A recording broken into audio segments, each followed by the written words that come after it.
बिस्मिल्लाहिर्रहमानिर्रहीम। Welcome to chemistry with Kamran Chaudhary. अगर आप इस चैनल पर नए हैं तो इस चैनल को सब्सक्राइब ज़रूर कर दीजिएगा, साथ बेल आइकन को लाजमी प्रेस कर दीजिएगा ताकि आपको आने वाली हर नई वीडियो का नोटिफिकेशन मिलता रहे। तो मेरे नन्हे मुन्ने बच्चों, आज के लेक्चर में हम लोग आपकी क्लास 11 के चैप्टर नंबर 2 जिसका नाम है एटॉमिक स्ट्रक्चर, उसका जो हम टॉपिक डिस्कस करने जा रहे हैं वो है डिस्कवरी ऑफ न्यूट्रॉन्स। इससे पहले हम लोग इस चैप्टर नंबर 2 के तमाम लेक्चर्स कवर कर चुके हैं।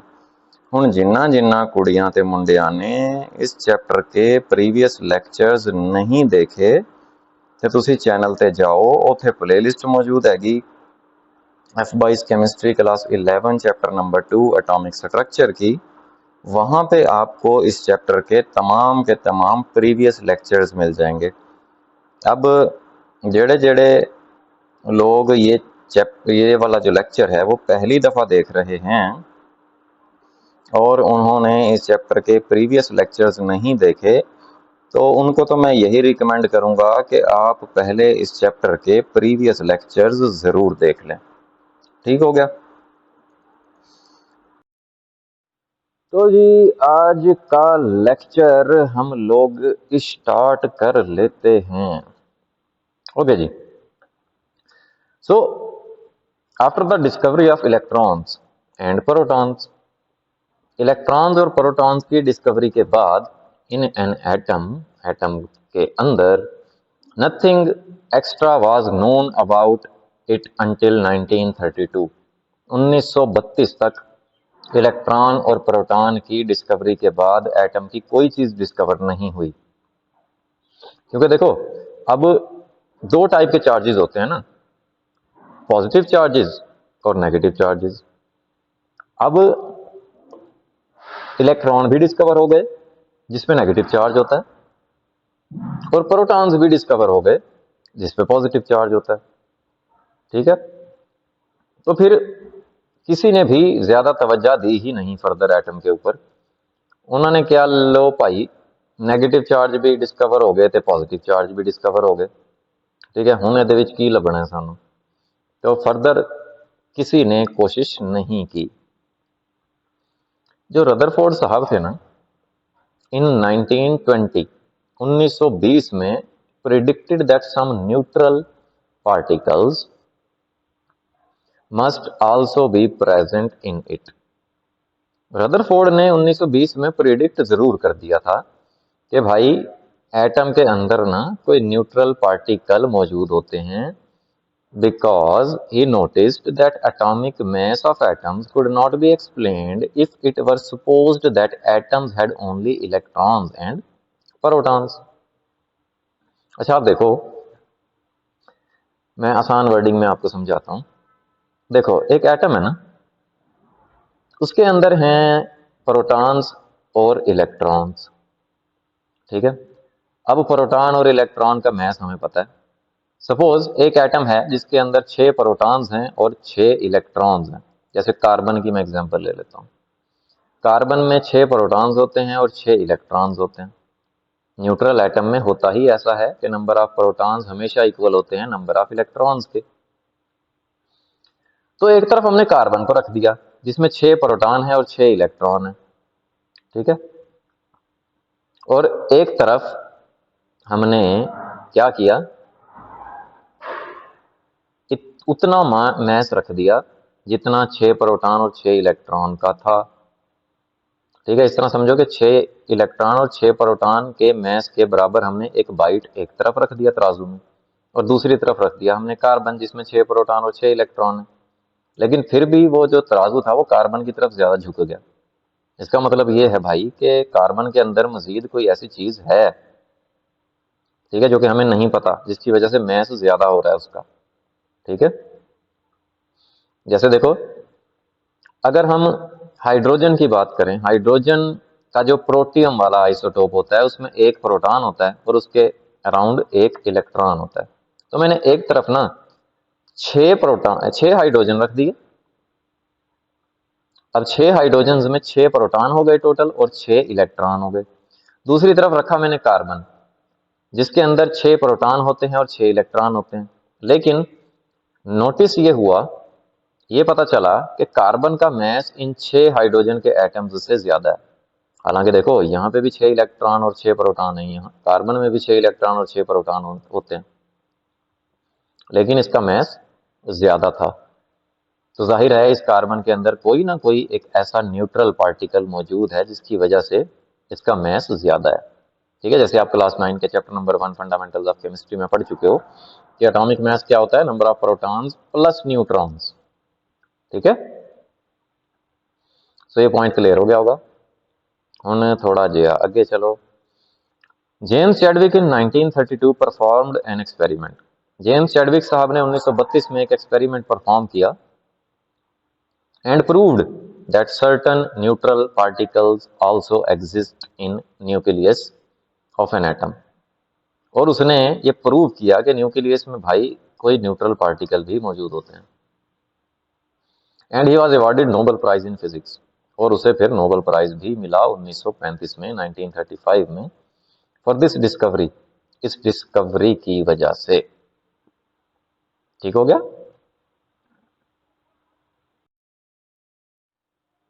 ओके जी, अब हम डिस्कस करेंगे कि 1932 में जेम्स चैडविक ने कैसे एक्सपेरिमेंट परफॉर्म करके न्यूट्रॉन्स को डिस्कवर किया। लेकिन उससे पहले एक छोटा सा कंसेप्ट आपको मैं रिमाइंड करवा देता हूं, जो कि है बेसिकली अल्फा पार्टिकल्स का। अल्फा पार्टिकल्स के बारे में आपको पता होना चाहिए क्योंकि आगे हम यूज करेंगे इसको। तो अल्फा पार्टिकल्स क्या होते हैं? Alpha particles also called alpha rays या अल्फा रेडिएशंस। इनको अल्फा रेज भी बोलते हैं, अल्फा पार्टिकल्स भी बोलते हैं, अल्फा रेडिएशंस भी बोलते हैं। consist of 2 protons and 2 neutrons bound together into a particular identical to a helium जिसका मास 4 होता है न्यूक्लियस। क्या मतलब इसका? तो अनु कख भी नहीं समझ आई होगी।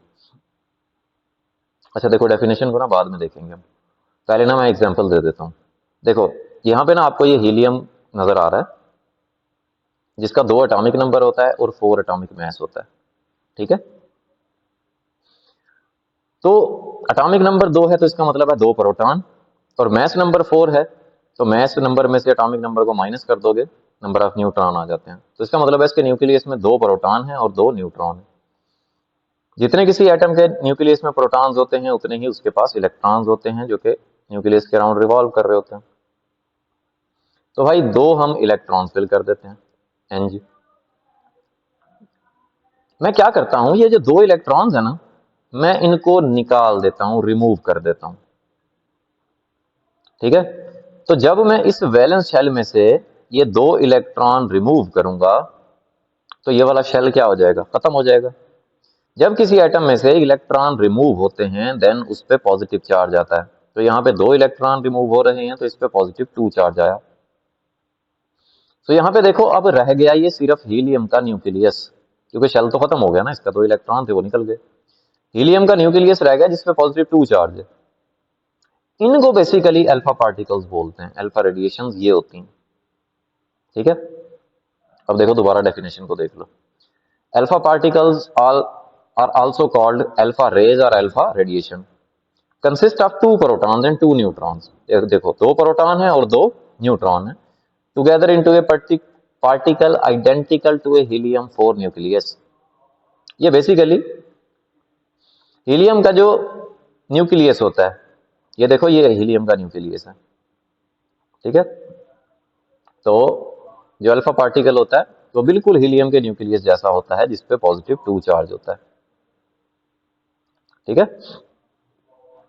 तो अल्फा पार्टिकल की आपको समझ आ गई। ठीक है, अब हम चलते हैं आगे। अब हम जरा डिटेल में डिस्कस कर लेते हैं एक्सपेरिमेंट बाय जेम्स चैडविक, कि कैसे जेम्स चैडविक ने एक्सपेरिमेंट को परफॉर्म करके न्यूट्रॉन्स को डिस्कवर किया। तो जी जेम्स चैडविक साहब ने क्या किया, fired alpha radiation at beryllium sheet James Chadwick ने बेरिलियम की एक शीट के ऊपर अल्फा रेडिएशंस को, अल्फा पार्टिकल्स को फायर किया, हिट किया फ्रॉम ए पोलोनियम सोर्स। अब पोलोनियम एक रेडियो एक्टिव एलिमेंट है जिसमें से अल्फा रेडिएशंस एमिट होती हैं naturally. This lead to the production of an uncharged penetrating radiation. इसके रिजल्ट में, किसके रिजल्ट में, कि जब अल्फा रेडिएशंस बेरिलियम शीट से आकर टकराई, जो कि पोलोनियम से निकल रहे थे अल्फा पार्टिकल्स या अल्फा रेडिएशंस, देन उनके रिजल्ट में एक अनचार्ज्ड पेनिट्रेटिंग रेडिएशंस पैदा हुई।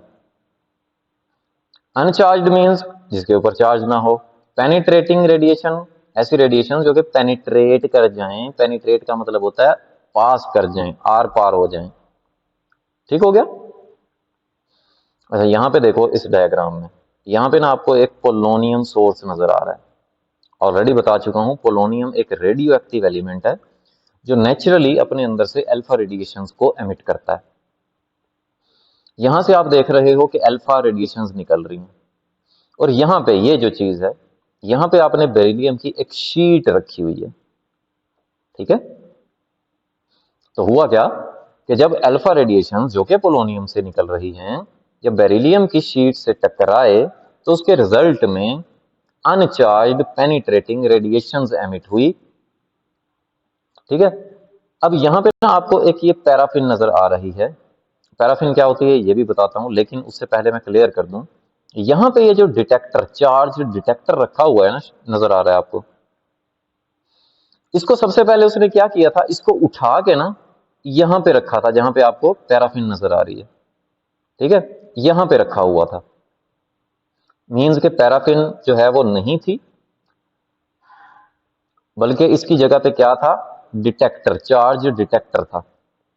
तो जब ये न्यूट्रॉन्स जो हैं एंटर हुए इस चार्ज डिटेक्टर में, तो इसने इनको ना ही नेगेटिवली डिटेक्ट किया ना ही पॉजिटिवली। ठीक है। आपको याद होगा कैथोड रे ट्यूब में, डिस्कवरी ऑफ इलेक्ट्रॉन में हम लोगों ने डिस्कस किया था कि आप इलेक्ट्रिक और मैग्नेटिक दोनों फील्ड्स अप्लाई करते हो। ठीक है। तो जो कैथोड रेज होती हैं वो सीधे जाते जाते अपने रास्ते से डिफ्लेक्ट कर जाती हैं। ठीक है। लेकिन न्यूट्रॉन के केस में ऐसा नहीं हुआ था। ठीक है। इलेक्ट्रिक फील्ड में भी ये इन्होंने डिफ्लेक्शन शो नहीं की, ना मैग्नेटिक फील्ड में डिफ्लेक्शन शो की। ठीक हो गया। तो यहां से थोड़ा अंदाजा हो गया कि इन पर कोई चार्ज मौजूद नहीं है। ये चीज क्लियर हो गई। दोबारा बता देता हूं, पोलोनियम जो कि रेडियो एक्टिव एलिमेंट है, उसमें से अल्फा पार्टिकल्स निकल रहे हैं, उनके रास्ते में आपने बेरिलियम की एक शीट रख दी। जब ये अल्फा पार्टिकल्स उस बेरिलियम के एटम्स से टकराए, उस बेरिलियम शीट पे टकराए, तो उसके रिजल्ट में एक अनचार्ज्ड पेनिट्रेटिंग रेडिएशन प्रोड्यूस हुई। ठीक है। जिनको जो चार्ज डिटेक्टर था उन्होंने, उसने अनचार्ज डिटेक्ट किया, मीन के कोई चार्ज तो था नहीं इन पे। ठीक है। तो हमें पता लग गया कि ये अपने रास्ते से किसी भी तरफ डिफ्लेक्ट नहीं हुए, तो इसका मतलब है इन पे कोई चार्ज मौजूद नहीं है। तो पहला तो आपका पार्ट यहाँ पे कंप्लीट हो गया।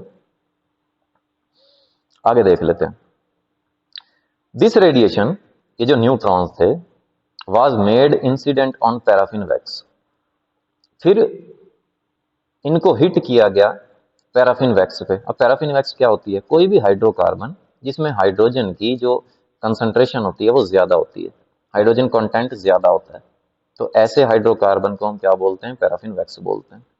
अच्छा, ये यहाँ पे रखा क्यों इन न्यूट्रॉन्स के रास्ते में?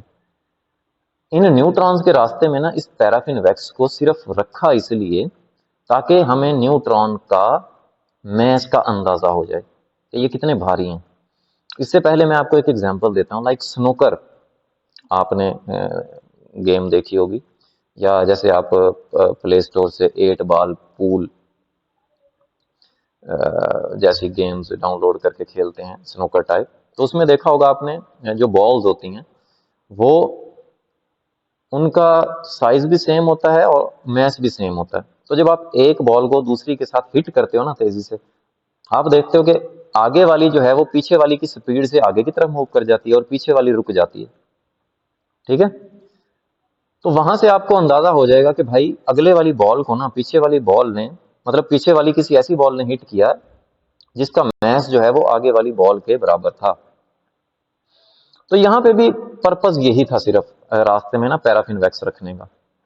तो जब पैराफिन वैक्स को रखा ना और न्यूट्रॉन इस पैराफिन वैक्स की सरफेस से आकर टकराए, तो इन्होंने क्या किया, सरफेस पे मौजूद प्रोटॉन्स को उन्होंने हिट किया और प्रोटॉन्स आगे की तरफ मूव कर गए, निकल गए।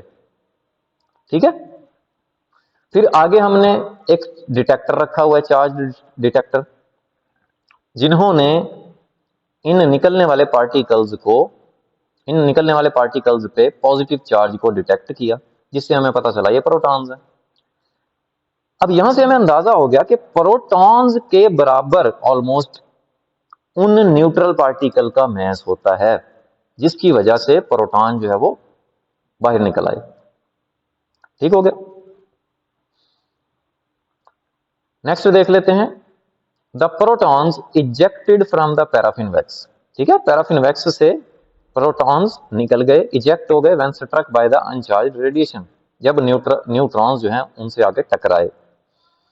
वर observed with the help of an ionisation chamber, means के डिटेक्टर की बात कर रहा है वो। ठीक है, डिटेक्टर के जरिए हमने उनको डिटेक्ट कर लिया कि ये प्रोटॉन्स हैं, इन पे पॉजिटिव चार्ज है। ठीक है, जो कि न्यूट्रॉन्स के टकराने के बाद निकले पैराफिन वैक्स से। ठीक हो गया, क्लियर हो गया होगा ये भी। थोड़ा जा आगे चलो हम, the range of liberated protons, जो प्रोटॉन्स निकले उनकी रेंज मेजर की गई, and the interaction between the uncharged radiation and the atoms of several gases was studied by Chadwick.